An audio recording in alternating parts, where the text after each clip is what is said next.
ঠিক আছে, তুমি লেখাটাই ধরো।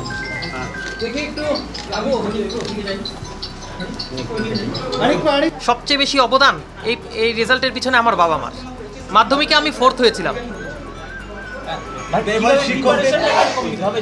প্রিপারেশন আমি নিয়েছি কনসেপ্ট বেসড পড়াশোনা করে।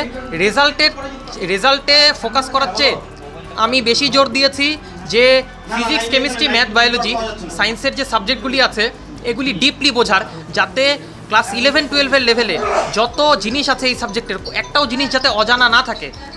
আর এটার জন্য টেক্সট বইয়ের প্রত্যেকটা লাইন খুঁটিয়ে পড়েছি, এবং শুধু একটা মাত্র টেক্সট বই না, আমি একাধিক টেক্সট বই পড়েছি, তার সাথে মক টেস্ট পেপার সলভ করেছি, সবই আমাকে সাহায্য করেছে। আচ্ছা, এই যে কনসেপ্ট বেসড পড়াশোনার কথাটা তুমি বলছো, এটার ফান্ডাটা কি? কনসেপ্ট বেসড পড়ার ফান্ডা একমাত্র সেটাই হলো যে সায়েন্সের ক্ষেত্রে বিশেষত যে পড়াটাকে মুখস্থ না করে আমি যদি সেটাকে ভিতর থেকে বুঝি, যেমন নিউটনের গতিসূত্র কেউ মুখস্থও করতে পারে, কেউ ভিতর থেকে বুঝতেও পারে।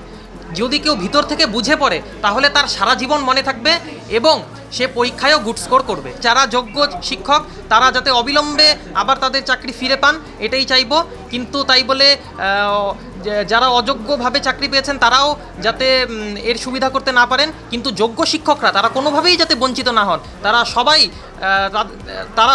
তারাও আমাদের সমাজ গড়ার একটা বিশাল অংশীদার। শিক্ষকরাই তো আমাদের সমাজ গড়ার অংশীদার। তো এই বেসটা যাতে ক্লিয়ার থাকে, শিক্ষক নিয়োগে যাতে দুর্নীতি না হয় সেটাই চাইবো। আগামী দিনে আমার ইচ্ছে আছে অ্যাস্ট্রোফিজিক্স নিয়ে গবেষণা করে ভবিষ্যতে সায়েন্টিস্ট হওয়ার। এই আশাটা তোমার কেন আসলো হঠাৎ করে? কেন তোমাকে এই আশাটা ঠিক হঠাৎ করে না, আমার ছোটোবেলার থেকে আমি যখন আকাশের দিকে চেয়ে থাকতাম তখন একটা ওয়ান্ডার লাস্ট ফিলিং হতো। তো তার জন্য আমি সবসময় জানতে চেয়েছি যে এই আকাশে, আমাদের এই বিপুলা এই ব্রহ্মাণ্ডে কত কি আছে তা একটু জানার চেষ্টা করি। এবং ছোটোবেলার থেকে আমি স্টিফেন হকিং, বিখ্যাত অ্যাস্ট্রোফিজিসিস্ট, তার বহু লেখা বই এবং জীবনী পড়েছি। তো তার থেকে আমি খুব ইন্সপায়ার্ড হয়েছি এবং এই কারণেই আমি অ্যাস্ট্রোফিজিক্স নিয়ে পড়তে চাই।